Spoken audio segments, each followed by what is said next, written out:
Good afternoon, Midland and our region. This conversation is specifically with Midlanders, so it's good to be back after a long while that I have not recorded any podcasts in these probably, I don't know how many weeks. So it's good to be all with you all again. And today we have a special treat for all of you. And without further ado, I am going to bring them on. So we're talking about Mr. John Burkholder, one of our city council members at large. John, welcome. And Mr. Tommy Gonzalez, our city manager. Thank you for being with us. Thank you for participating in this. Mr. Gonzalez, is it possible for you to adjust your camera a little bit to your right, or actually, yeah, to your right side? If not, I will return the previous like this. It's okay like this? Yes. Okay. So let's do it. So what we're going to do is I want you guys to make believe that nobody knows you. So let's see how people react to that. Pretty much everybody knows you. But again, I would like John first and then Mr. Gonzalez to introduce yourselves to the population, to John, to your voters, and those who did not vote for you, but now you represent the whole city because you are an at-large member. And after you, Mr. Gonzalez, tell a little bit about yourselves. And we are going to have a wonderful conversation today about both of you as people, as a person, and of course, what you do for the city. Just reminding everybody that this is called the Christian Commonwealth of Hope podcast. We're going to be talking about our Christian belief systems. This is what motivates me, inspires me, is to find good Christians, people that have been trying to serve the Lord, doing the best they can to serve God and to represent Him, to represent Jesus in the city, wherever God planted them. And in both of y'all's cases, John as an elected officer, Mr. Gonzalez as a city manager. So that's where we're going to start today. So John, floor is yours. Carry on. Thank you, Eliel. I appreciate you having us on. So a little bit about myself. I was born in Pecos, Texas, and that's where my family pretty much originated from on the Burkholder side. I moved to Odessa, spent a lot of childhood years in Odessa, then moved to Midland by the time I was in around the 7th grade. Midland became my home from that point forward. I was in and out with school and work, a job that I'd worked for several years, took me around the state. But Midland was always home, always ended up coming back here. And so I have a great love for Midland. I grew up in a single mother household for the most part, and was raised in the church.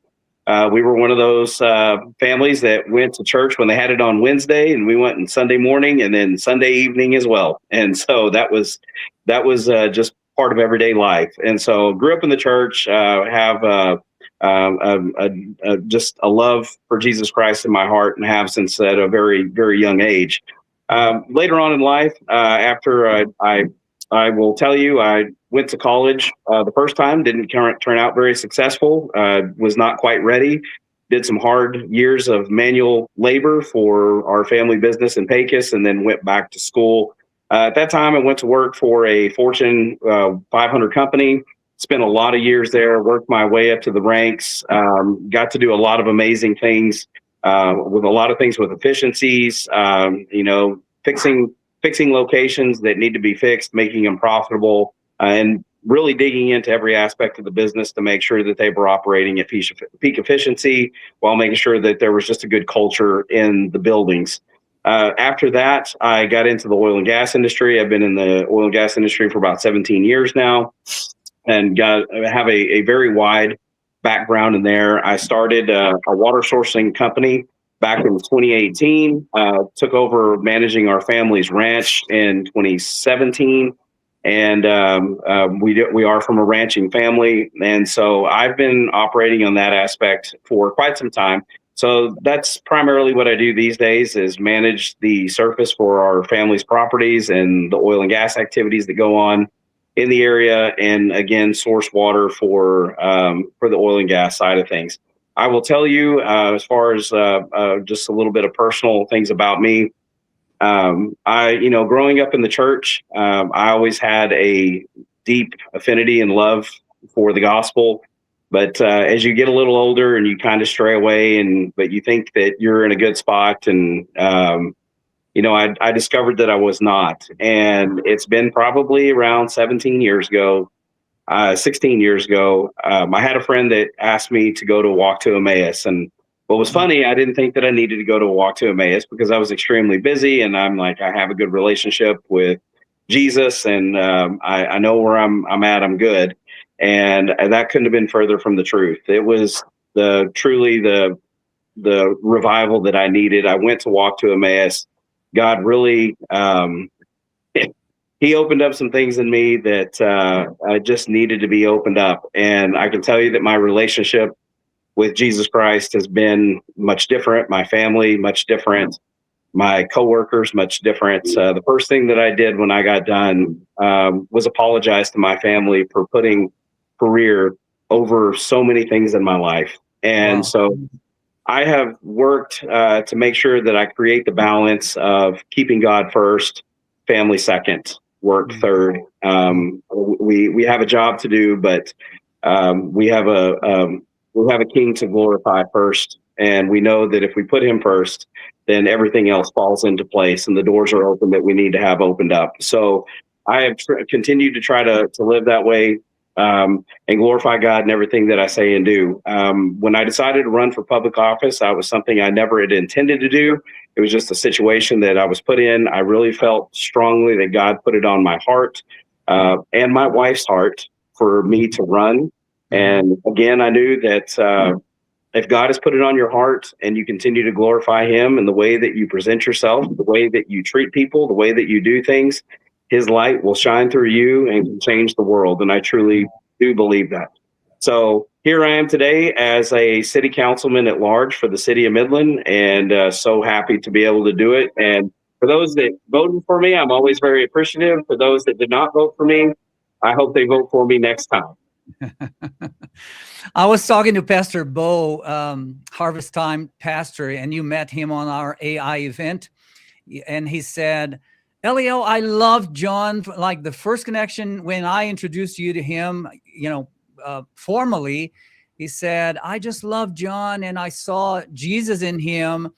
And I was telling him, I said, Pastor John, the more I talk to John and the more I hear John speak about his life, it is almost that I can repeat every single part of his life by now, because I have been supporting you since the special election in 2024?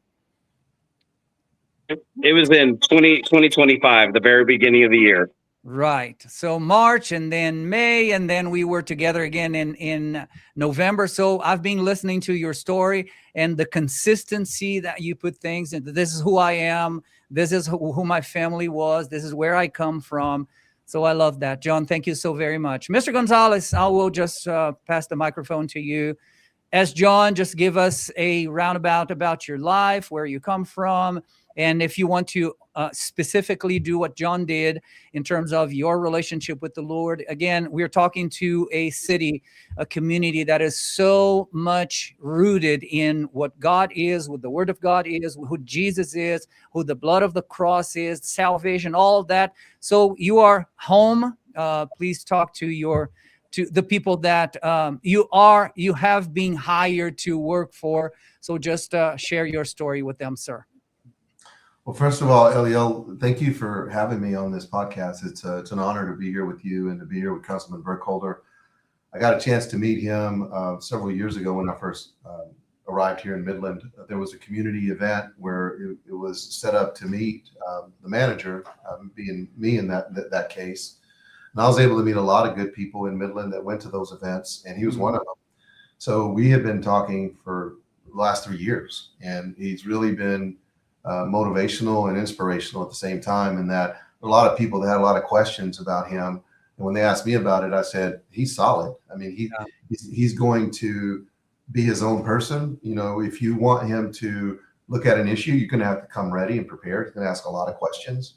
I said, but once he understands it, he believes it, and he's going to champion it. If he doesn't believe it, he's going to tell you, but be civil about it. And he's he's a very tough person with a lot of compassion, and I'll say that about him. That's what I like about him. Since I've known him, I have a lot of respect for him and what he has done for his family business, and then for his wife and kids, all his kids. So he's someone that young people can look up to, and someone that young people should look up to. You want to know a little bit about me. So I was born and raised in Lubbock, Texas. I grew up on the east side of Lubbock.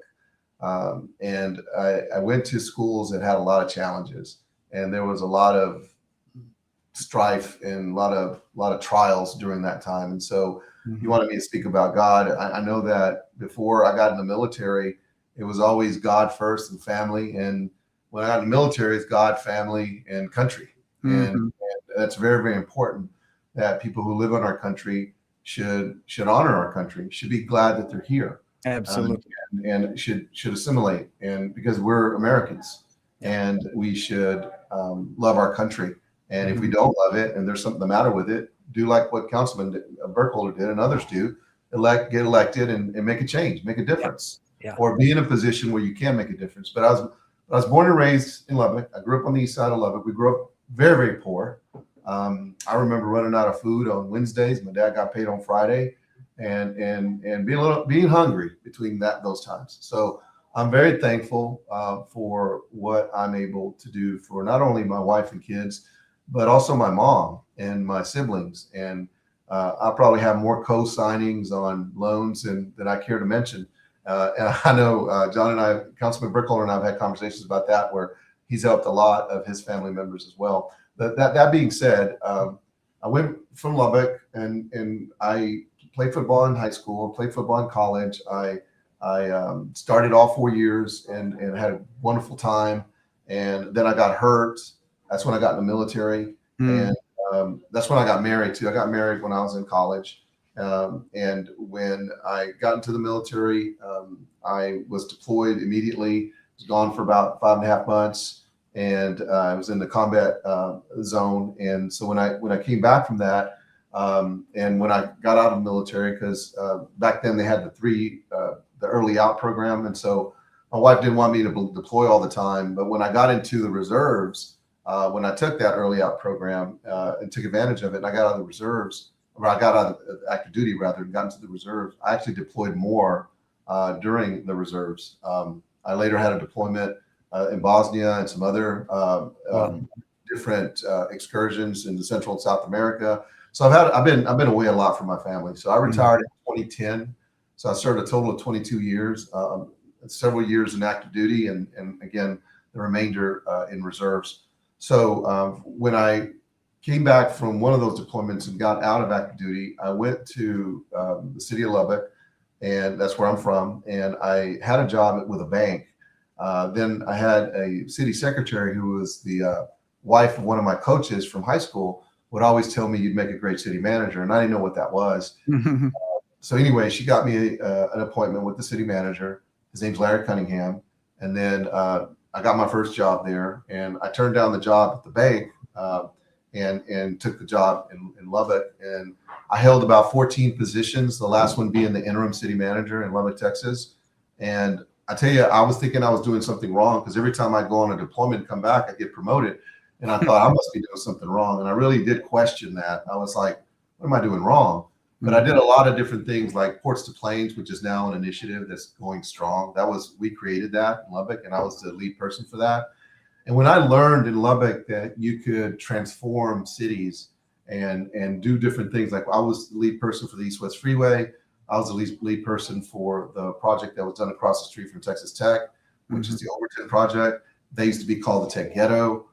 So being involved with a lot of these projects, it really kind of changed the landscape of that city, my hometown, was very inspirational. And it got me to thinking, hey, you can actually make a difference, right? And I didn't know anything about being in the seat, being the city manager. But when I was the interim, I kind of understood all the good things, but the challenging things that come with that.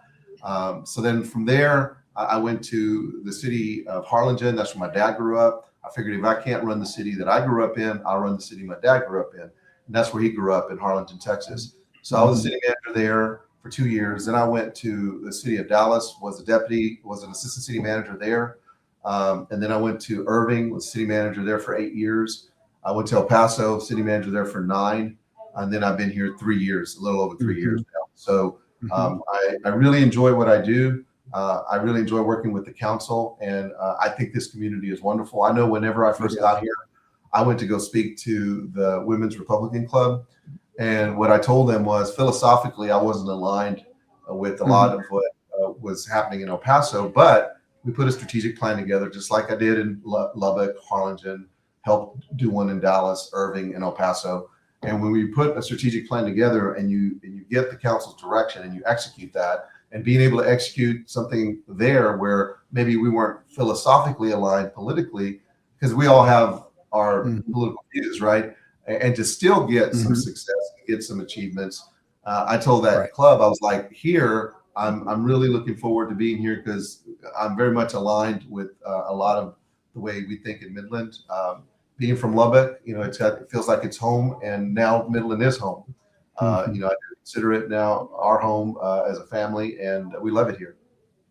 Excellent. Thank you so much. Guys, again, thanks for your time. You two are so busy all the time, but I believe it's important for the community, more people in the community, and not only to know you and who you are as a person, right? As a citizen, as a son, as a father, as an outstanding member of the community, but what you do specifically, being the positions that you are. John, let me ask you about one thing that we were talking about this before, and I was thinking here as I was listening to both of you talk about everything that you have been doing in your lives, both in the private sector, now in the public sector. And I was thinking here, a football player, when a quarterback, what's his name? I should not have forgotten his name, that got married with a Brazilian supermodel, Tom Brady? Tom Brady. Yes. Tom Brady. So when you have Tom Brady do what he did best, that probably most certainly was like an explosion of satisfaction inside of his heart. And, I achieved my goal, not only being champion with the Patriots back then, but again, I achieved my purposes. I trained for this. And you can compare that with a bakery, a cook that is in a restaurant when he does a very good food, or the work of a mom that takes care of the children well, drive back to school, back from school. Everybody has a purpose in life. And when you achieve everything that you're doing in the position that God planted you, there's this satisfaction, that is this joy. I'd like to ask you, John, specifically when you cannot say that you transition from the private sector to the public sector, but when you started working in the public sector, in terms of urban planning, in terms of how the city has been transformed in the 3 years that you are 2, right? And then Mr. Gonzalez after that for 3 years. And then Mr. Gonzalez is going to chime in as well. What is the satisfaction? What is the most important thing that you would say, this was so great that I did, and my vote helped achieve for Midland in terms of, I feel like a Tom Brady right now. I achieved what would that be, John, in terms of urban planning and urban development, something that we talk a lot about, and especially you guys in the public sector? Yeah, absolutely. So the first thing when I came in bright-eyed with a lot of ideas. And what generally works in the private sector does not always translate to being able to work in the public sector because of there's lots of rules and regulations on how things have to be done. And so you kind of have to adapt to that and understand what has to be done in order to be able to move forward. So I got a really good understanding of what we could do. And so for me, one of the things we talk about planning, that was one of the things that got me involved. I got to serve on our planning and zoning committee for a year, so I got to learn a lot about that aspect of things.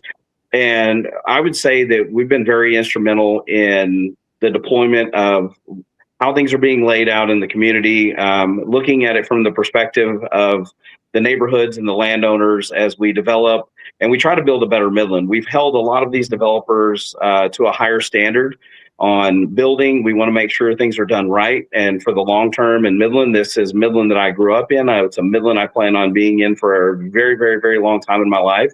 And I always say, and Tommy can attest to this, that we get one shot to do something, so let's do it right the first time. Excellent. And I truly believe in that.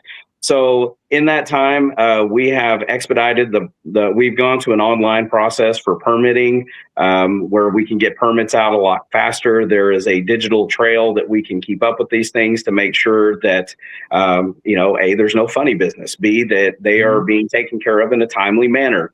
Our inspections have gone down to 24 to 48 hours for a residential inspection to get things done. All of these things help in the process of planning and developing better, more efficiently, and also save money in the long run, because as a developer is trying to build more cost-effective housing, the faster that they can get their permits and the less time that they're waiting for these inspections and things of that sort, they can continue to build and not hold up their process, costing them money. And hopefully that translates into a better price and a better product for the people in the city of Midland in the long run.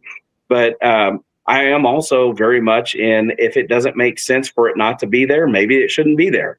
If it makes sense for it to be there, then let's put it there.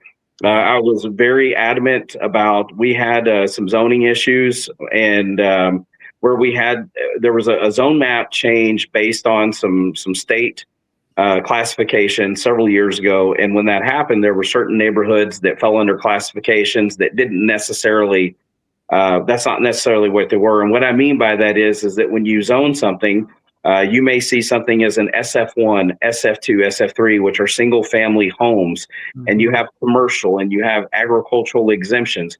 Well, we were seeing some of these things intertwining in some areas, and it didn't make sense. So since then, there's been an overlay that's been created to help alleviate some of those problems, because some of these people may need to come in to get permission to do things at their own house that they shouldn't have to do because the zoning was not properly being zoned. Right. So we're looking at these things and trying to fix that. Now, you talk about the Tom Brady moment. There's really been a couple of them for me. One being in the world of efficiencies and processes from one of my previous jobs. To me, processes and efficiencies are huge. That's what leads to real tax savings, to dollars being saved, happier employees, and a better ran organization. And I talked to Tommy about this from the very beginning.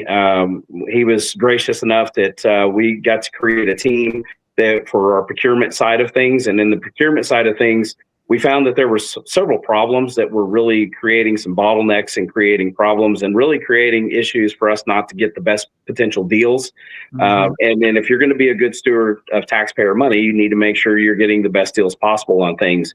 So we went in with a team. We identified that there was problems we had a system that was completely unnecessary. We eliminated that. We took the system that we had, we strengthened it, we made it better, more efficient. We fixed product codes to where the proper codes, as somebody is bidding on something that the city needs, there's a code that's associated with whatever that is. Say if it's air conditioning work, then there's a specific code for that. We found that a lot of these codes were inaccurate and they needed to be fixed. And so sometimes when people were being sent they're called RFPs, a request for a proposal, they were going to the wrong people. And so, and that's no dig on anybody. It's just the facts. There was things that needed to be fixed. And so we've since fixed that. We've rewritten some SOPs, some standard operating procedures on how we do things. And then there's been just a mindset shift that we're not going to accept single bids. We're not going to accept the status quo. We're going to go out there. We're going to challenge department heads. We're going to challenge our employees and our people to go out there and spend the money like it was their money. And we have seen great success.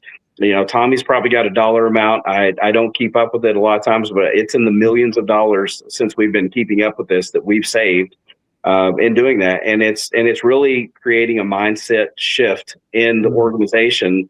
That it's funny when people review things with me, they make sure and let me know how many people have bid on this and what the high bidder was and who the low bidder was. And why we should go this direction. And so we're getting all kinds of information that we didn't get before, and it's making the city better. We're getting a better product, and we're really expanding the horizons of vendors out there because technology is always changing. And if you stay with the status quo, you're going to get left behind in a technologically changing world. And Tommy and I just talked about something in our water system where I think we may be able to do something even bigger and better, and we're going to look at that. So we keep up with those things.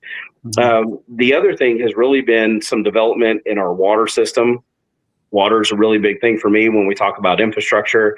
And we had a crisis when I first got into office. And it's funny because I don't really talk about a lot of these things. I'm always the type of person that I'm not a showy person. I like to answer with results and just to get things done. I'm not looking at it for self-glorification by any means.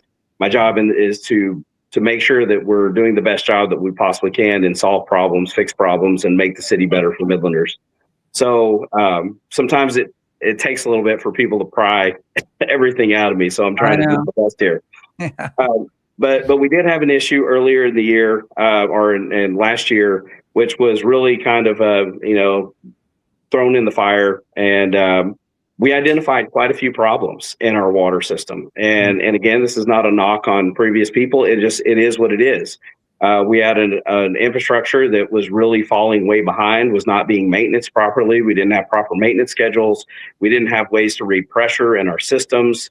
We had some things that were working that were not working like they're supposed to. We had redundancy issues.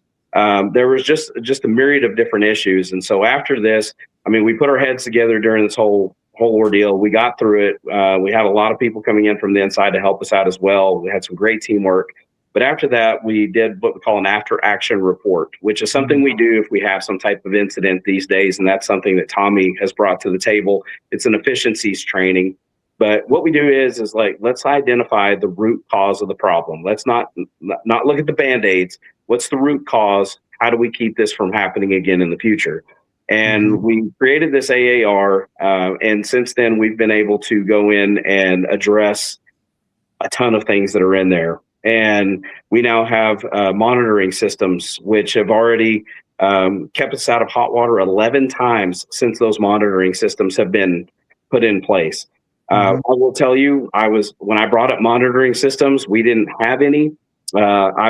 Somebody had mentioned, well, the last time we looked at this, it was going to cost us probably $500,000. That's not the case. We got it done for about $60,000. And so, and again, it's that mindset shift to being able to use the technologies that we have available to us. We have some very smart people in the oil and gas industry that have revolutionized technology. And there's so much of that we can implement into a municipal level that will save us tons of money and just create a better product at the end of the day while saving money. And so we're working on a redundancy plan for our pipelines.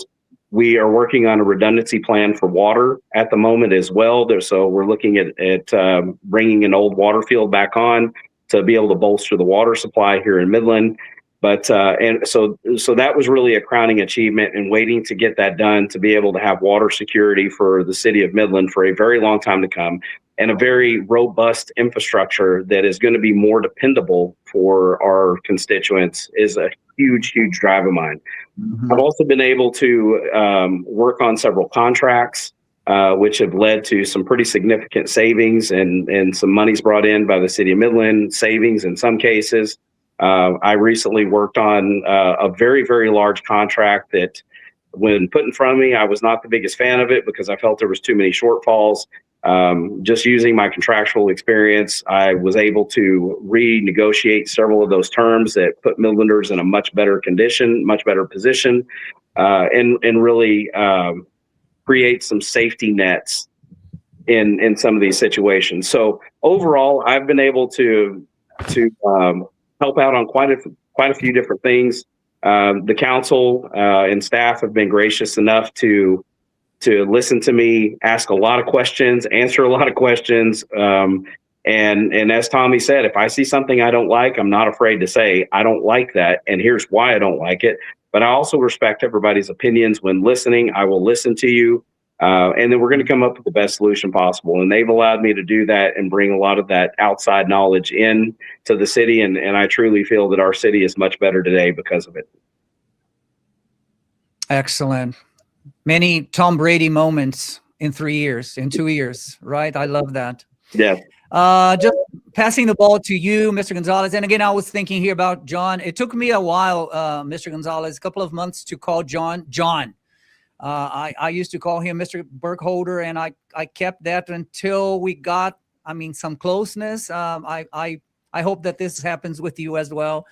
Sometimes I dare call you, you're bold enough to call you Tommy. I don't want to do that now. So, Mr. Gonzalez, same question to you, sir. Tom Brady moment, not only in Midland, but for you, because you also was city manager in other cities. In general terms, what would be considered for you as a city manager a Tom Brady moment for, something that brings you the sense of accomplishment, the sense of satisfaction for yourself, and of course for the accomplishments that you get? Well, having played quarterback, like I was mentioning, that I played there you go. That's your language then. Easy. Yeah, I started for 4 years, and so I know that I need people to block, I need people to catch, I need to know the plays, I need to listen to the coach, right? And so in this case, we have coaches. The mayor and council have been very collaborative. Councilman Burkholder talked, he's being very modest, but there's been a lot of things that he's brought to the table. But the council, by us listening to them, and we do a lot of listening as a staff, and having done this so long, what I've trained our staff and what we've spent money and dollars on in terms of the training is developing our staff, because we need to share with them and share the ideas and philosophy of force multipliers, building our intellectual capacity, team building, and really a lot of what Councilman Burkholder talked about doesn't happen in a lot of cities, because in some organizations, the administration are like, well, that's operations. And I'm like, I want to use all the talent we have. And that starts with the mayor and council. And so the mayor wants a very collaborative environment, and she's led that process. Councilman Burkholder, when he came on, he's added to that. The other council members all have their unique attributes that they bring to the table that has been very influential in how we execute all of the things I'm talking about. So I would say what I'm going to share is really not a Tom Brady moment. It's really a team moment, and led by the mayor and council. And I would say to you that I'm going to hit on 4 subjects, and there's a lot of things I can cover, but I'm going to hit 4 different things. You talked about planning and development, and what's the important piece of that, and how we have shaped, shifted, and molded kind of our environment so that we can continue to not only keep up with growth, but get ahead of it. So affordability is very important. So one of the things that the mayor and council were involved in, and that was the renegotiation of the CRMWD contract. Why is that important? That is important on that take or pay that starts in 2030, that we've reduced that take or pay amount, that over time, over 30 years, we're saving over 100 million. That means roughly $3.5 million in today's dollars. That number is going to be bigger because obviously with additional costs that would lap onto it, it's going to be much higher than that. But we've saved over a 30-year period over 100 million, and it's got a 10-year extension. So the first point I want to cover is it's important that we keep our rates affordable. It's important that we look out for those costs. It's important that we look ahead. We look 5-10 years ahead. And that's what we did with that contract. We want to keep water rates affordable. We want to ensure that we're paying attention to that, because development is water is crucial to development. So that's the first thing I wanted to cover. The other thing I wanted to cover, that over the last several years, we've added over 100 miles of roadway. And that roadway wasn't just from city dollars, from taxpayer dollars.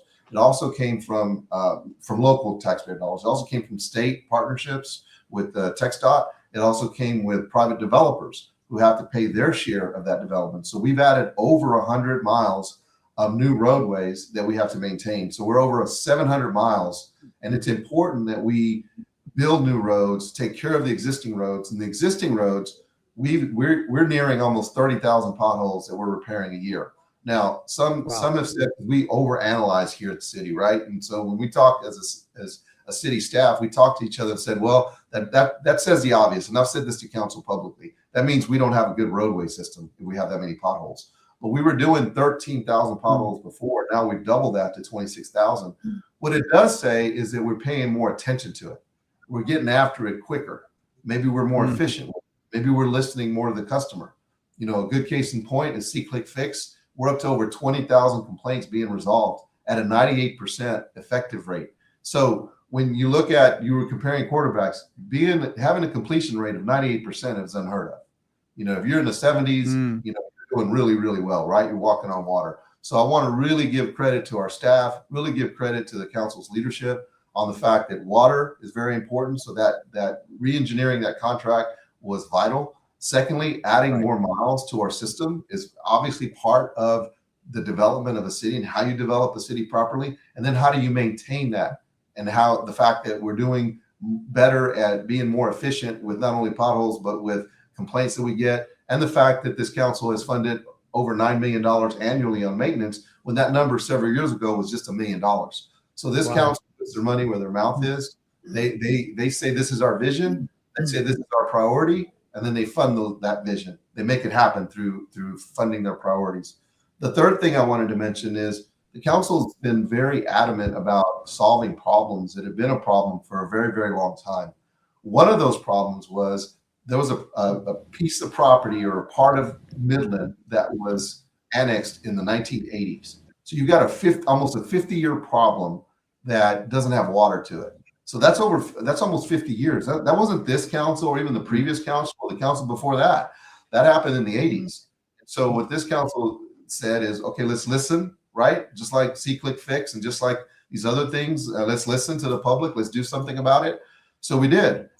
Because the council had the foresight, they leveraged some MDC dollars to do studies, not only on the Todd Road extension, but also on Wadley. And on the Todd Road, in this particular example, we were able to get $26 million that we later, when it got bid out, it was only $20 million that it cost us, but it was a $26 million project that finishes out Todd Road and does the overpass. But it also gives us an opportunity to do a water line underneath that development. And so we're getting water to that annexed area that hadn't had water in almost 50 years. So that's going to help a neighborhood that's in that's in need of water, and it's going to continue that development in the Northeast. So again, that's a priority of the council to do development in the Northeast corridor. So that helped do it. So number one, redo the contract with CRMWD that saved over 100 million. Number two, we have over 100 miles of new roadways, nearing almost 150 new miles, and we're maintaining it better. We're more efficient with it. The council solved a 50-year problem, not only the water issue, but also development issue. And then the fourth thing I wanted to talk about is very similar to solving a long-term problem. The council also had the foresight to do a study on the Wadley extension. So Wadley that extends out to 158, it almost seems like there's good planning, right? Go figure that we would do good planning because the cities get criticized a lot for not planning effectively. And so what that study enabled us to do is leverage another $6-7 million from the state, and we were able to get that project done in conjunction with a lot of the new development, including the Costco development that's taking place. So those are 4 examples that I want to mention to you. There's lots of other examples I have, but I'll stop it right there. Yep. Eliel, do you mind if I step in for just a quick minute here? Don't mean to break from our flow, but again, we talk about being modest. I think it is important to bring up that there's a few key things that Mr. Gonzalez left out. One, through improved efficiencies in our utility billing, we're generating $12 million a year that was missing on the table. That is something that had been missed and has been missed for a very, very long time and has now been fixed. That's $12 million that's going back into our utilities to be able to build future lines, to take care of things that need to be taken care of, and just creates a better running, more efficient utilities department. The other thing is the airport was being subsidized. It is no longer being subsidized anymore, from something just as simple as employment fees. And that's one thing that Mr. Gonzalez brought to the table, that, we're missing out on a lot of revenue here that we should have been acquiring for a very, very long time, and we were not. So we've now got an airport that's running in a surplus. And that hasn't happened in a long time. We have a golf course that is now running in surplus. It's no longer being subsidized. So there are these. I have a belief that I do not like to subsidize something. It needs to run on its own 2 feet. Mm-hmm. And so this is one of the things that we've looked at as well. So you talk about some home runs. That CRMWD contract was huge. Like I said, that saved Midlanders $100 million in the long run. So there's been a ton of generated savings just through efficiencies and looking at some of these contracts, questioning the firefighters' pension situation was another one that just through some really smart planning and tackling that problem now, that was a problem that we had seen that had been brewing for over 20 years. And it was something that had to be done. The can could not be kicked down the road, and it needed to be solved because, I mean, the realism is that could eventually, not right now, but eventually put the city into bankruptcy if it was to continue at the rate that it was. And so through some really smart planning, that was fixed. And through the really smart planning, ended up saving about $60 million in the long run of what it could have cost us. And so there's quite a few things to be really proud of as a city manager, as a councilman, as a council in general. And, these are things that during my time that I've been here that I can say, good job. This is what the city needed. This is putting our city in a much better position in the long run. Councilman Burkholder makes a really good point. But I'll go back to the football analogy that you made. If you have good coaches and then as players you execute the game plan, then the coaches are the ones guiding that. If you have a bad coach, then you're out there executing bad plays, right? The council was the one that said they wanted a cost recovery program, and they wanted us to execute it. They hired me to do that. They want operational efficiency. They want strategic partnerships, of which they've been involved in, like the Beal Park and the 60-plus soccer fields. Council was involved in raising those dollars with the foundations. We got close to $25 million that doubled the money in that project. That's going to make it a wonderful facility for this community. So council was involved with that. They made that a priority. They want us to have financial discipline. So the last 3 budgets, there's not been a tax rate increase. There's been actually a tax rate decrease the last 3 budgets. This year, we're recommending a no new revenue rate. And what that means is last year, we had $65.2 million from property taxes. This year, we're only going to use $65.2 million. That means no new revenue. We have new construction that's about $2.5 million, and we're putting that into public safety. And when I say new construction, people say that's new taxes. Well, by definition it is, but if you have a brand new house, you have a brand new business that's brand new and they haven't paid any taxes, obviously you pay taxes on that facility. So that's what I mean by that new construction. So these kinds of vision statements, directives, plays, if you want to use the football analogy, that comes from council.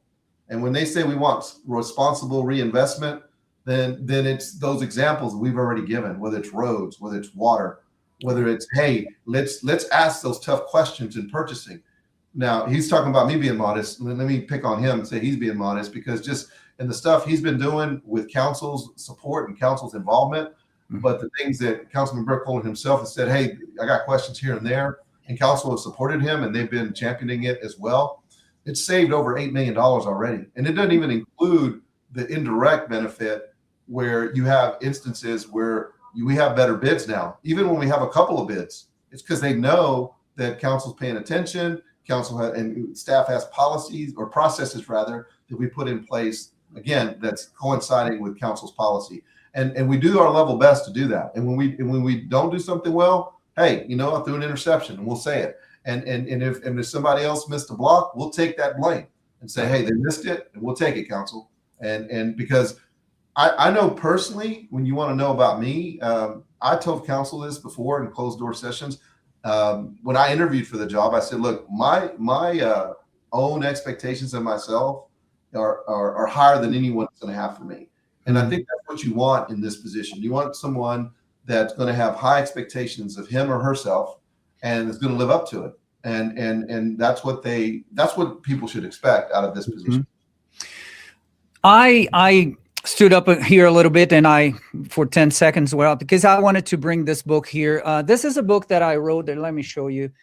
It's in Spanish, but it says The Power of Values in the City as Network, the Case Curitiba. Curitiba is the city where we left in Brazil. I have already shared a couple of the visions and the missions of the city that somehow transformed itself in 1965. And when we got to year 2000, when I started working there as director of foreign affairs, and I worked there for almost 6 years, directly connected with the mayor of the city. One of the things that I could see, not only in that city, but then Curitiba was the city in Brazil that pretty much opened the doors of the world for me. I worked in 24 countries of the world after working in that specific city in Brazil. It's a city with 2 million people, so no comparison, no proportion to Midland. But my point with you specifically here, and my question, so you can elaborate on that, would be how important it is, because again, we're talking about the football figure here, the idea of there is a coach and the players just comply with, and they just do what the coach is telling them to do. At the end of the day in America, we the people are the coach. Would you agree with that? And in the sense that what are the desires of the people?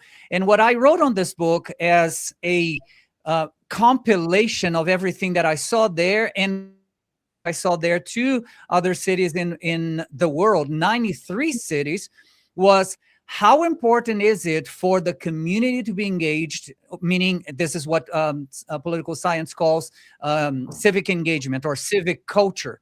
How important is it, John, for the community to be a part of the process? And again, we have been discussing a lot of this, how important it is for the participation of the community in terms of building up together with the representatives and the staff members. I would like, John, for you to talk a little bit about that. And John, jump in. I mean, it's just a free for all here. Don't expect me to be giving you protocols. Just jump in. Let's have this as a very informal conversation. But John, I would like to hear from you in terms of the public engagement, the civic engagement, and how, and if in your mind, building something like that, like a big orchestra, it would be more efficient. And then what I have in my mind is I saw very efficient cities around the world, and I saw very beautiful cities around the world. But I saw rare, beautiful, efficient cities around the world, meaning the combination of beauty for the eyes, beauty for, people would walk around the city and say, like in Florida, a couple of cities in Florida that I was had the opportunity to drive by a couple of years ago, and you say, wow, look at this, gardens everywhere, flowers everywhere, beautification of the city. But when I started studying about the city, it was not as efficient as it could be. So that is my whole thing. I'm just giving you the background for that. John, jump in, please. Sure. So one of the reasons that I'm even here on this council today is we talk about civic engagement. There was a problem that I needed to get involved in because I didn't feel what was happening in our neighborhood was right. Mm-hmm. And there was a lot of other people that felt the same way. But out of this entirety of this neighborhood, I had the support of every single one of them, but the majority of them did not want to step up. They did not want to speak for whatever reason it may be. Some of them didn't feel comfortable, but some of them just, they just didn't want to do it. Some of them were too angry to convey the message that they wanted to convey. And so, but it was important for their voice to be heard.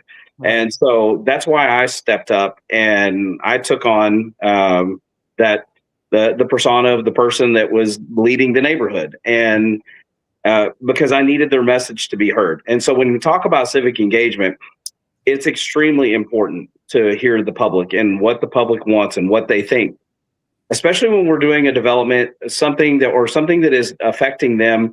We need to hear from the people that it is affecting the most, because we need to understand. Let's just use a development for example. Mm-hmm. I don't live where that person lives. They're the person who has to deal with that every single day. I need to know how they feel, what their concerns are. How do you feel best to address it? Because you are there all the time. And I am a representative of them to speak on their behalf. But it is extremely important to have that engagement. And it's unfortunate that we do not have a lot of that engagement today. We have people are so polarized today where sometimes they can't get along with one another. There's just so much fighting. People they just shut down and they don't want to communicate anymore. And I really want to get people out of that and get them civically engaged. We need not just civically engaged to understand what they want and what they need, but to get them civically engaged to understand what's going on in your city and how to become a part of it. And we see that today with voter turnout, which is extremely dismal. We see that when we have events where people can communicate with us. It's just been very, very dismal. And we are working, I know you and I have talked about ways of changing that, because I do want to reach constituents. I do want to hear people's opinions. I want to have hard conversations with people, but I want to have hard conversations that are going to produce fruit and good fruit.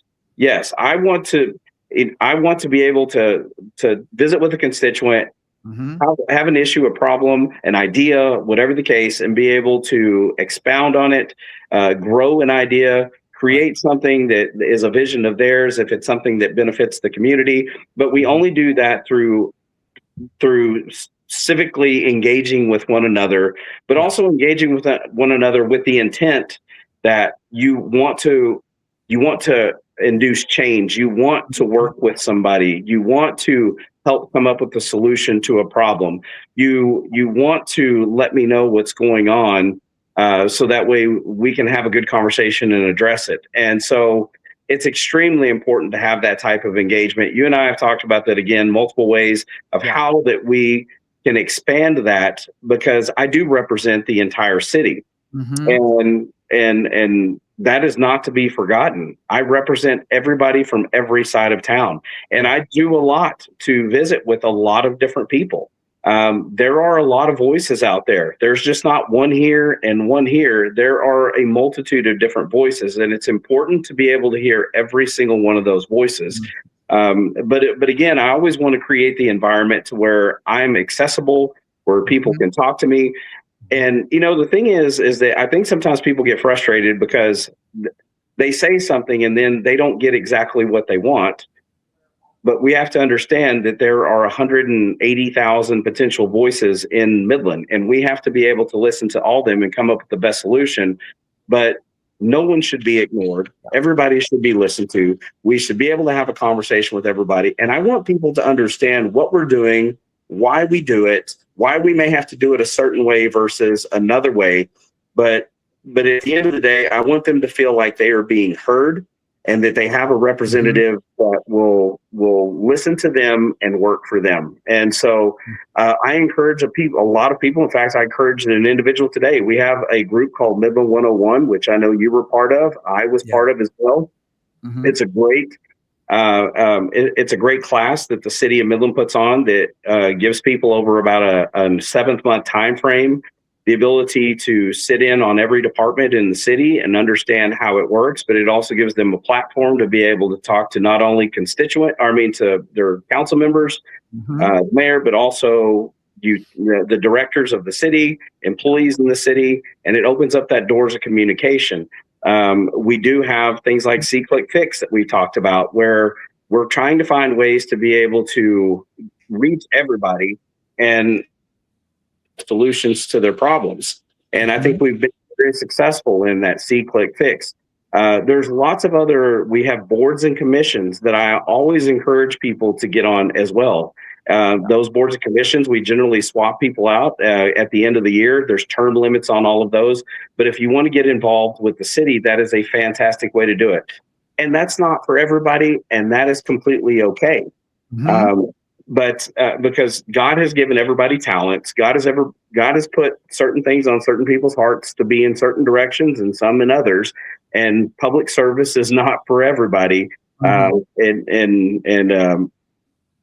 but the thing is that we want to be available for people, and we want to have those conversations. And I need their input. I need the input of everybody. I need the input of the single mother, the multifamily, person over here that has 10 kids. I need the retired individual that sees things differently than a young family does. I need the business owner that has it. Now, I will tell you, me being a very conservative, godly person, I do have my limitations. And so I fundamentally believe in core Christian values, and I will uphold those Christian values. And so, but again, I do want to listen to people and respect people in their time. Excellent. Mr. Gonzalez, whatever you want to share now, but if you could touch on the beauty, efficiency, combination, how do you see it here going on in Midland right now, ever since you started 3 years ago, and even your experience from other cities? Floor is yours, sir. So to me, being from West Texas, I see West Texas. There's a lot of beauty in West Texas. A lot of people that aren't from here, they'll say, well, you don't have this, you don't have that. Well, a lot of the things you mentioned are natural to the geography of those places. They just naturally have those things that you're talking about. What I would say to you is that we've done a very good job here in Midland. The business community, the private sector, the foundations, the council, other entities that are tax supported here have all worked together to see a lot of things to fruition. I would point to some things that have happened recently that you can point to as successes, and those are the Midland Mary Lights. That's one thing I think of beauty that goes back to what we're talking about here, about it being a godly city, and this being a godly podcast, that we honor Jesus, we honor God in the manner in which we should. I mean, this country was founded on Christian beliefs. Absolutely. So I do believe we have to remember that in order to get back to our inner beauty, right? And then what we as a city are focused on. So, Midland Mary Lights celebrates that, and it's a great way to bring the community together, a great way to show the beauty of that park that was done with private dollars, that's now supported with a lot of public entities that help pay for the maintenance of it. I think there's been new developments that have happened in the north. There's been new developments with parks development that we talked about. We've made some improvements to the Russell Aquatics facility as an example. That's something that's used by families. So I think we have a lot of amenities here that we are paying closer attention to, that we're developing, that we're adding value to. We're working also on ways to have signage point you in the right direction. I think people now, parking has always been downtown, but you really don't see it. It's invisible, right? And I don't know if people have seen the new parking signs to our parking garages that are free. People can park there for different events. So I think we've done little things like that that are making us better, that are making things, more, easier on the eye, right? We're working on a project at the International Airport that has entryway signage to it. We've done some improvements at the airport so that when our visitors come in, there's things that are there for the Christmas celebration as well, that are adding to what was already there.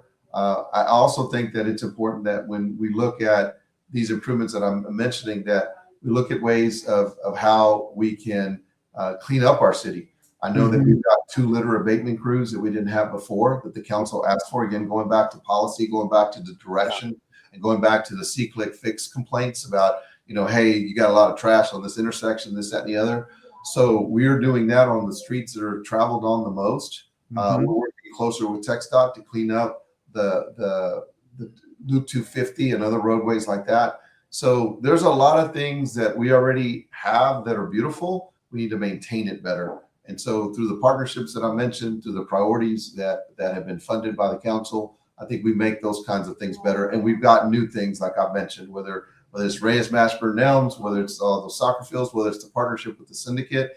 Now you have a beautiful facility, indoor facility for young women and men, for volleyball, for basketball, for indoor soccer. I mean, that's 130,000 plus square foot facility that cost almost $50 million. I think it was 40 some odd $million that the private sector stepped up and did, and they're going to maintain it and they're going to operate it. So that saves us $2-3 million in operational costs every year. So there's a lot of things like that we've created by working together. Again, going back to what I said about those strategic partnerships that council made a priority for us. Yep. Excellent. And real quick, Go ahead, John. I want to expound on something that Tommy just said there too. So we can have both. You can have beauty and efficiency, but it requires a plan in order to make that work. And there has to be priorities that you make a priority. And so in our strategic plan, one of our highlight points that everything has to fall back to, we have several different things. It's financial stewardship, economic growth, public safety, infrastructure and utilities, quality of life, and operational excellence and accountability. And so you can have operational excellence, which is a key priority, which we've seen that in a lot of the efficiencies and some of the things that Tommy just talked about. But then we're also that are positively affecting our ability to create better quality of life, because if you're using those dollars more efficiently and you're finding ways to make the city run better, then you can do some of these projects and some of these things that the public really, really wants. And it does provide a good, nice space for upcoming families and for anybody who wants to enjoy them. So if I may punctuate some points that absolutely go ahead. He made some points about some of this cost recovery, but he said so many things that people may have missed this one point that I think he made that I think we need to stop and talk about it just a little bit. The taxpayers of Midland 4 years ago were paying for subsidizing the golf course. That means $800,000 of property taxes were being used to pay for the golf course. Fees, like if you want to play golf, those fees should pay for that, not someone who's paying taxes who runs out of food on Wednesday, like I said, right? You gotta pay attention to things like that. Those have to be important, and they're important to this council. That's $800,000 that now can go into the general fund that can pay for public safety, as an example. When he mentioned the airport, we were funding it or subsidizing it with taxpayer dollars to the tune of $1 million a year. Well, now that $1 million is being used again for public safety, for roads. I mentioned the 100 miles of roads, almost 150, quite frankly, of new miles of road. That's over 700 that we have to maintain now. So that's almost $2 million that we didn't have before. And that happens every year. So that's now going to be $8 million because you got adding it.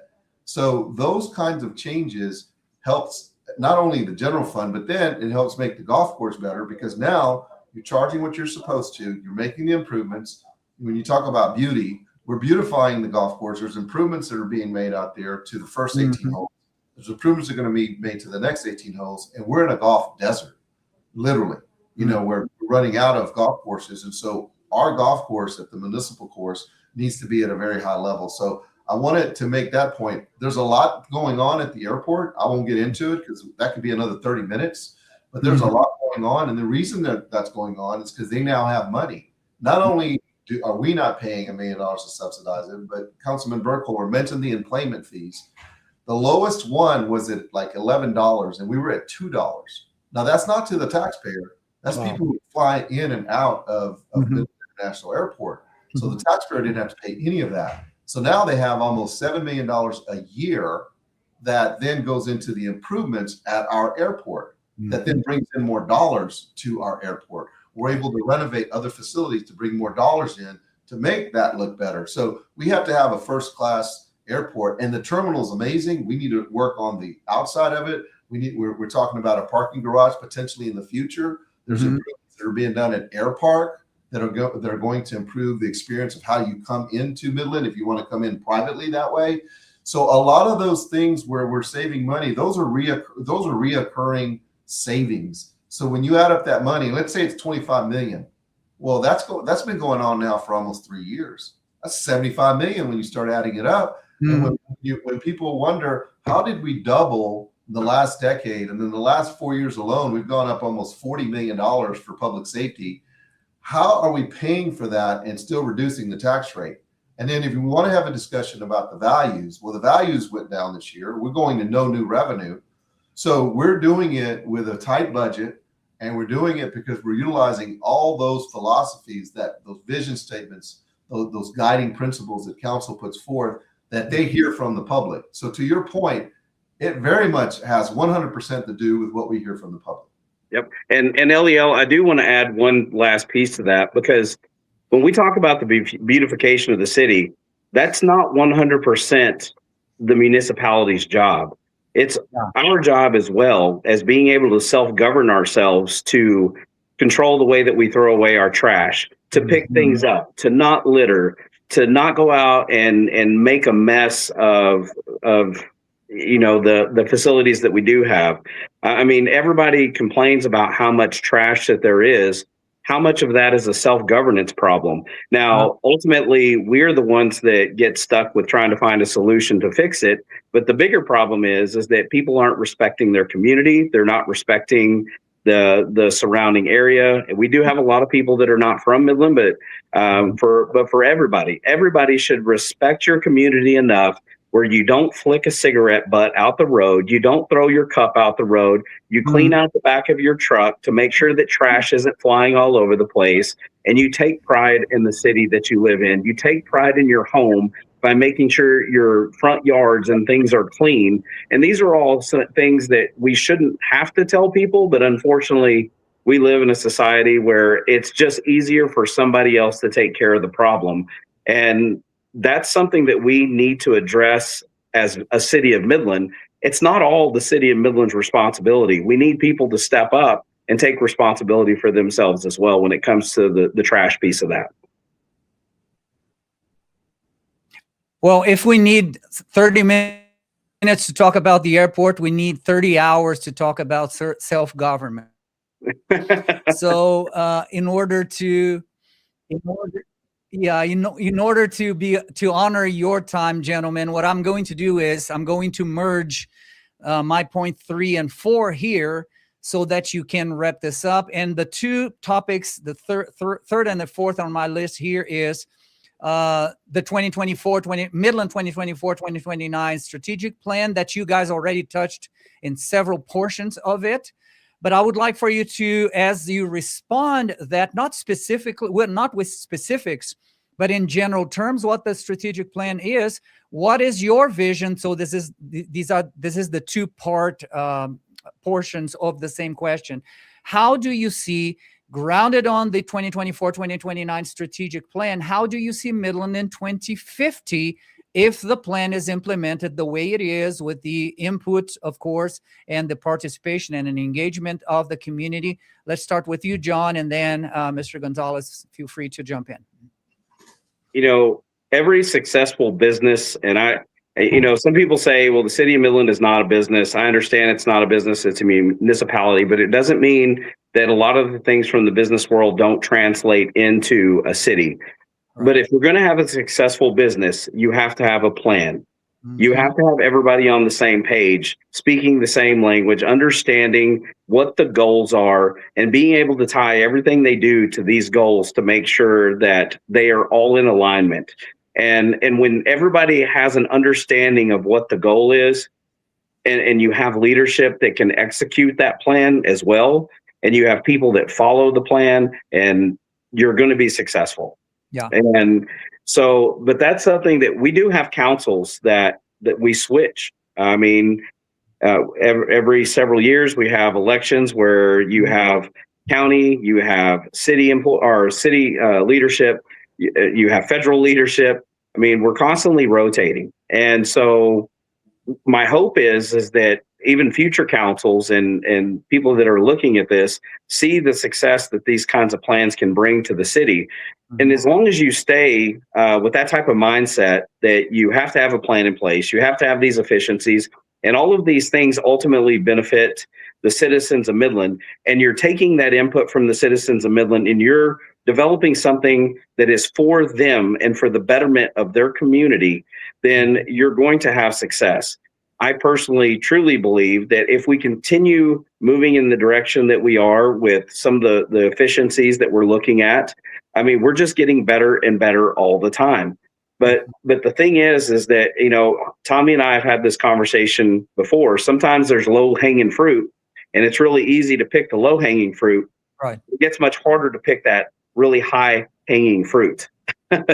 But so you're constantly having to strive to be your best. You're constantly looking, when you fix this particular situation, what's next on the list? Because the moment you think that everything is perfect is the moment that you're going to fail. We always have to make sure that we're staying on top of things, and things change. But I truly do believe that, again, if we have a plan like this, we have a council that has these same type of visions, that is putting the constituent first, and that is working on efficiencies and creating some of these great quality of life projects, and just the accountability that you need at a city level. We're going to be a very successful city. Now, ultimately, too, we talk about putting God first, that this all has to be spirit-led. We have to put God first. We have to understand who is in charge, and we have to understand that everything that we do ultimately is for His glory. Yes. And John, I'm sorry, did I cut you off? No, you're fine. I'm just going, before jumping to Mr. Gonzalez, you, John, what is the population that you have in mind in 2050? Do you believe that we are going to explode to 200,000, as some voices say? Do you believe, the way you see things right now, of course, it's a frozen picture, right? It's not a video, it's a picture. What is your perspective in terms of population that we're going to have in terms of between now and 25 years, 24 years until 2050, John? So there's a few key factors that I truly believe are going to play into this, and it depends on how these all play out over the long run. First off, we know oil and gas is the king revenue driver for this area. Right. And as long as oil and gas is king, we're going to, I feel, continue to see that growth. One thing that oil and gas companies have moved into is more of an efficiencies-based way of operating, which helps them be able to absorb some of the roller coasters that we see in the oil and gas industry and the ups and downs. So that is number one. Number two is the diversification of industry outside of oil and gas. So that's one thing that we see, the spaceport becoming a much larger topic of discussion. We've seen AST coming in. AST is supposed to be bringing in 1,500 jobs. I will be the first one to say I love space things, but I'm also very cautious of some of these things, because I understand that I akin it very much to the .com bubble. We have a lot of companies with a lot of great ideas, and eventually a lot of those are going to get weeded out, and there will be people who stay. We want to make sure that we're making the best choices possible.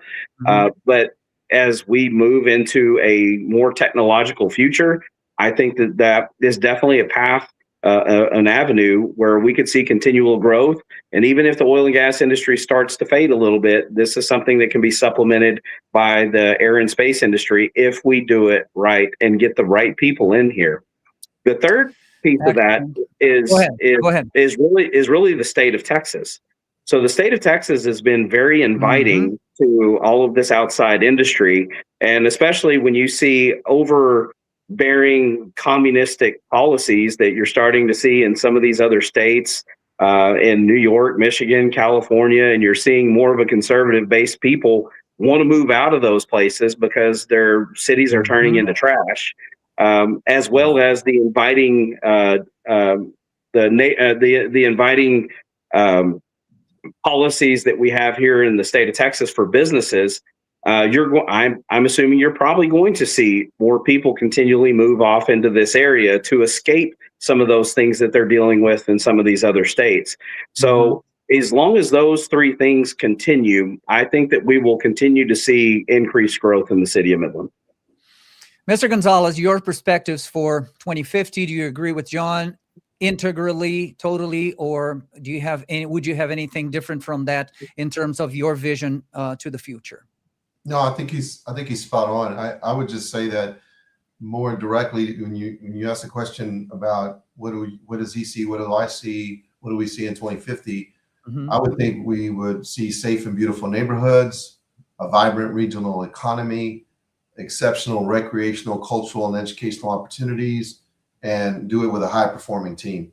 I think that's exactly what council wants. That's exactly what we've been working towards. I think we have some evidence of that we're sharing that are facts, and not just what we think. If they're just real results / facts.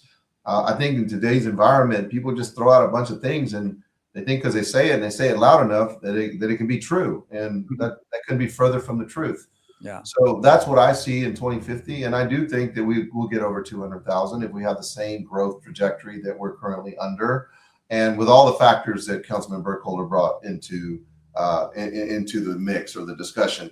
But I think if the growth continues at the current pace, you will be over 200,000 in 2050. Do you guys believe, any of you, neither of you, not either, both of you speaking? I'm learning English, brothers. I'm getting there. I still haven't. Oh man, sometimes I can tell you a funny story that happened this week. I've been teaching in a church in Andrews, and I was corrected like my pronunciation, and I was like, oh my God, I still have to learn English. My question to you that just popped in my mind right now is the integration between Midland and Odessa. Do you see Midland, Odessa becoming a metro area? Of course, nothing close to Dallas, but do you see both cities converging for good, and for us not to even be able to see a division between both territories, both cities? John, what do you think? This is a topic of conversation with me living in Midland as long as I've had, is that one day we were going to see Midland and Odessa become this new city called Medessa. And we've seen more of that in the time that I've been here, and over the course of the past 35 years that it's started to grow a little bit more like that. But there's a lot of challenges that we face to even potentially make that happen. And most of them have to do with water, utilities, infrastructure, and quite honestly, a lot of the oil and gas activities that are between the two areas that are going to make it much more difficult to fully integrate into one city. So I personally, because of some of those factors, look, I'm not saying that those aren't factors that you could potentially overcome at some point in time. I'm just going to say that it's going to make it very difficult to integrate into one giant community, because you will have a lot of places that you just cannot develop. And so I do see Midland is busting at the seams, moving north. We're already encroaching into the Martin County line. We're moving further to the west in some aspect. We're moving further in just north in general. So, but the city of Midland, we've also talked about and seeing some plans of us moving either or further northeast. Mm-hmm. And if anything, I think that we'll probably see continued growth more towards the northeast side, and then to a certain extent to the west side. But hey, I could be wrong. When I remember as a kid, when we got a super Walmart on Midland Drive, I know people have heard me tell this story, there was hardly anything out there. The loop was a very barren place, and Green Tree was like a whole other city in its own because it was so far outside of town, and there's so much that's integrated.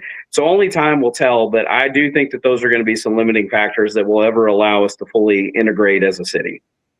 I've been here for 10 years, and in 10 years, the city changed a lot, John. I mean, not only past the loop here in the north, but again, when I drive around, there are some places that I drive around, and I remember driving 8-9 years ago. It is a whole different animal. It is just completely different, changed. Mr. Gonzalez, your perspectives in terms of integration between Midland and Odessa, anything to complement there? I would just add, just not different, but just add to what he said and say that practically speaking, we're already synergistically working as a metroplex. And I think when it comes to development, I think Odessa uses Midland and Midland uses Odessa to say, hey, this area, which are 3 miles away, 5 miles away, depending on where part of town you're in. I said, this general area is, 300,000-400,000 people. And then you put it in Ector and Midland County, and you start growing that number to try to attract whatever it is we're working on that this community would like to see here in Midland or Odessa. So I think practically speaking, that's happening. And I think the 191 corridor will merge cities together, but I don't know that they will be functionally operating with one another, because I think at the core, it's two different cities and there's just basic competition in that. That doesn't mean it can't be friendly competition, but there is competition. I mean, I believe that's a fact. And I believe where there's opportunity to work together, we're absolutely going to do it. Just like I think they're absolutely going to do that as well. But I think where there's opportunities where we're competing with each other, we're going to compete, and sometimes there's sharp elbows in that, depending on what the subject matter is. But we have a really strong relationship with Midland, with Odessa and Ector County. And as we do with all the taxing entities here in Midland. Yep. And, LEL, just to add on to what Mr. Gonzalez was saying. So most people don't understand too, that even the state dollars that we get from DOT for this area, we have it's an MPO, but that encompasses Midland and Odessa. So we're actually even sharing those DOT dollars in a lot of cases between one another. And so we have to plan together, and there's some give and take. There's not enough dollars to go around. Sometimes Odessa needs something that takes priority over something in Midland, but we do our best to make sure that we have projects that are ready to go, that those dollars can be used for, and we have to make our case of why this is needed here at that time, because the state is already kind of seeing us as one area. So to that point, an MPO is a metropolitan planning organization, and most cities have that just in their city. Case in point, Lubbock has a Lubbock Metropolitan Planning Organization. Our Metropolitan Planning Organization encompasses two cities that are going to compete for those dollars. And we don't think our dollars are more important than the others, because we both have priority in the cities, and we both have high traffic volumes in both cities. Well, the East-West Freeway that we didn't pay for in Lubbock, we got 100% paid for by the state. It was just us. So, that, and then having strong political leadership like we have here in Midland, that coupled together makes it easier. Here, it's not that, anything worth achieving is not going to be easy. But here, sometimes we work closer. We have to work closer. We have to be more, have more ingenuity and more creative in how we can work on projects and still help our neighbor, and vice versa. And on top of that, I know that you guys work also with the county intensely. And again, the county I was talking to former mayor of Odessa, Javier, the other day. We had that conversation many times, that there are some streets inside of the city of Odessa, and in Midland the same, that is DOT regulated and managed, not Midland, not the city, and not even the county. So on top of everything, there's also the county that somehow has a say in the whole process. But guys, this is a conversation that I really wanted to have today. And as we talked before, I want this conversation to go out there to the community. This video will get to as many people as I can. Again, I don't have a big channel at all, but people multiply that. People that are, the surroundings here of the Nehemiah 220 Ministries. We have lots of people that have been not only praying for you guys, but understanding what you're doing, and they support you. They are willing to build alongside with you. And I have this very positive expectation in my heart of what is coming in terms of engaging more and more people. By the way, I really count on both of your help for next week, so we can bring as many people as we can for the discussion of the AI and the social economic impacts of AI here in our local community by Mr. Eric Reed. He is coming from Tennessee. This guy has been helping a lot of white-collar professionals and to reorient their careers all around the country. He's coming here to minister to us. He's also a pastor. So if you could help me, John and Tommy, just spread the word and bring as many people as we can. I believe that this is going to be a wonderful moment for the community to grow, because again, AI is something that we should have talked about today. What are the impacts that we're seeing right now, and what are the impacts that we are somehow envisioning for 2050? But we will have other days, other moments to talk about that. John, would you please wrap us up in prayer, brother, and thank the Lord for this time, and also bless the city, bless the leadership of the city and the community, so that they'll give us wisdom, give us the capacity of doing the best for his kingdom and for the blessings of the people. As Jesus gave us 2 commandments only, right? And on those 2 commandments, everything is entailed there. Number 1, to love the Lord with everything that we are. Number 2, to love our neighbor as ourselves. So may Midland be known by that, and this is the goal of the Christian Commonwealth of Hope, this podcast. So John, please wrap us up in prayer, brother, if you will. Absolutely. Thank you. Lord God in heaven, we thank you so much for all that you do for us, Lord. We thank you for your grace. We thank you for the wisdom. We thank you for knowing that you're in control at the end of the day, Lord. Lord, I ask you to continue to bless the city, bless the people that are on this call, bless the constituents, bless the people in the city of Midland, Lord. Lord, may we honor you and glorify you in what we say or do always, Lord. May it bring happiness to your heart, Lord. May we further the kingdom of God in the way that we present ourselves. Lord, I just ask you to have your hands on the guide of as this city continues to grow. Mm-hmm. I ask you to guide our decisions, Lord. I ask you to just be with us, give us the strength, the strength to be compassionate when we need to be compassionate, the strength to stand up when we need to stand up. Amen. And Lord, we just thank you for that. Lord, I thank you for LEL. Thank you for the Nehemiah School. Thank you for all that they do as well, Lord. May you continue to bless him and his family. Lord, I ask you to just impart the wisdom that you have on all of our citizens, Lord. Lord, we're in a country that is so divided today, Lord, and we know that you are master of all, you are king of all, and everything is to your plan. And Lord, we know that you can do anything. And I ask you, Lord, to bring this community together like it's never been brought together before, Lord. I ask you to soften people's hearts that need to have them softened. Amen. I ask you to resolve to the people that need resolve, Lord. And I ask you to just pour upon a spirit of community and this love for one another. And Lord, just because we love one another doesn't mean that we can't have healthy discussion when we need to have healthy discussion. But I ask you to guide those conversations, Lord, that they create productive fruit, Lord, that we see the fruits of your word, Lord, being poured out, that our city would be blessed beyond all measure, Lord, because we honor and glorify you as a city as a whole. And I say these things in the mighty name of Jesus Christ. Amen. Amen. Amen. Excellent, gentlemen. Again, I appreciate you so much. Thank you for the time that you dedicated for this. As soon as I will send you the link soon, it's going to be live as soon as we hang this up. And then you can share with whoever you want to share. I will share on the side. And until we'll see each other again, God bless you guys. Mr. Gonzalez, God bless you. John, love you, my brother. Keep doing the good work out there. And anything you need from us, we're here.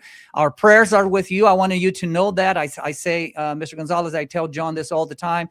I want you guys to know that there are people praying for you and your families every single day. Intercessors, people that are committed for praying for you and your families, covering you. So know that you have been receiving prayer all the time and being under a wave of prayer for many people from the city. I wanted you guys to know that. God bless you. Have a blessed weekend, and I hope to see you guys very soon. I want to thank you for those prayers. They work. They serve as armor for us. So I want to sincerely thank you for those prayers, and God bless you both as well. Yeah, same. Amen. Thank you, my brother. John, love you, brother. Well, same here, brother. Love you too, man. Y'all be good. Bye-bye. Bye-bye.